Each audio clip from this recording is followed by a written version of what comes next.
Important question. কেন এই বিজনেসটা শুরু করলাম? তার পিছনে তো অবশ্যই কারণ রয়েছে। তো এই দেশে আসলে এটা একটা নন স্পিক ইংলিশ কান্ট্রি। তো যে কারণে এই দেশে আসার পর দেখলাম সম্পূর্ণই নতুন একটা কালচার। এবং ভাষাটাও ভিন্ন।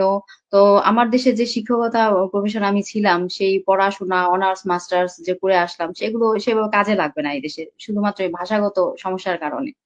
তো এখানে শুরু করতে হবে সেই 0 থেকে।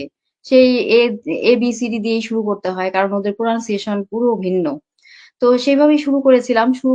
শুরু করলাম এবং এটা তো মানে সেই বিশাল একটা সময়ের ব্যাপার আসলে। তো তারপরেও ঘরে বসে থাকার থেকে ভাবলাম যে ওকে পড়াশোনাটাই তাহলে শুরু করি। তো ওইভাবে শুরু করলাম। তো ওইভাবে চলছে এবং মাঝে আমি অ অনেকবার টায়ার্ড ও হয়ে গেছি, অনেকবার গ্যাপ নিয়েছি, তারপর আবার গিয়েছি। তো এভাবে চলছিল। তো চেইন শপেও আমি কাজ করেছিলাম কয়েক মাস।